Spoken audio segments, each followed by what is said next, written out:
সুনামগঞ্জের হাওরে জলাবদ্ধতার কারণে নষ্ট হচ্ছে শত শত একর জমির ফসল। সংকট নিরসনে বাঁধ পরিদর্শন করেছেন স্থানীয় সংসদ সদস্য ও প্রশাসনের ঊর্ধ্বতন কর্মকর্তারা। এ প্রসঙ্গে জানাতে শান্তিগঞ্জের উথারিয়া বাঁধ থেকে যুক্ত হচ্ছেন সহকর্মী আমির মাহবুব। আমির, জলাবদ্ধতা নিরসনে কি ব্যবস্থা নেওয়া হচ্ছে, বিস্তারিত জানাবেন।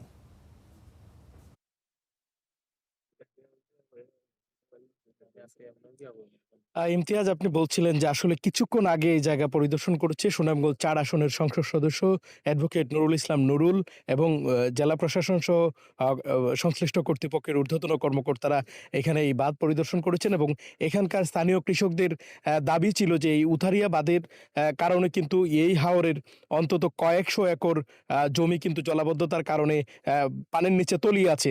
আমরা যদি যে পুরো একটু দেখানোর চেষ্টা করি, আমার পাশে যে আসলে পুরো হাওর জুড়ে কিন্তু জলাবদ্ধতায় মগ্ন রয়েছে এবং এই হাওর সহ সুনামগঞ্জের প্রায় বেশ কয়েকটি হাওরের ৩,০০০ হেক্টর জমি কিন্তু পানির নিচে তলিয়ে আছে বলে আমাদেরকে জানিয়েছে বিভিন্ন হাওর রক্ষা আন্দোলন যেগুলো আছে তারা আমাদের নিশ্চিত করেছে। এরই প্রেক্ষিতে কিন্তু আজকে সুনামগঞ্জ ৪ আসনের সংসদ সদস্য এবং জেলা প্রশাসন থেকে তারা এসে এখানকার স্থানীয় কৃষকদের সাথে কথা বলে এই যে বাঁধটি কেটে দেওয়ার জন্য মূলত নির্দেশনা দিয়ে যাওয়া হয়েছে এবং এই বাঁধ কাটার মাধ্যমেই এই যে দেখার হাওর রয়েছে সুনামগঞ্জের অন্যতম বৃহৎ হাওর, এই দেখার হাওরের জলাবদ্ধতা যেটা আছে সেটি এখান থেকে নিরসন হবে, এটি ধারণা করছেন এখানকার স্থানীয় কৃষকরা।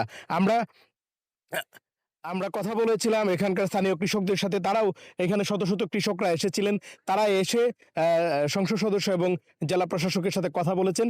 কথা বলে তারা এই জায়গাটি নির্ধারণ করা হয়েছে, এই জায়গায় বাঁধ কেটে দিয়ে এই হাওরের পানি নিষ্কাশন করার জন্য প্রয়োজনীয় ব্যবস্থা গ্রহণ করা হবে এবং এখানে তারা ইতিমধ্যে বাড়িতে চলে গেছে কৃষক যারা ছিল, সাধারণ কৃষক। আমির মাহবুব, আপনাকে ধন্যবাদ। দর্শক, সুনামগঞ্জের হাওরের জলাবদ্ধতা নিরসনের খবরাখবর জানাতে সেখান থেকে আমাদের সঙ্গে যুক্ত হয়েছিলেন সহকর্মী আমির মাহবুব।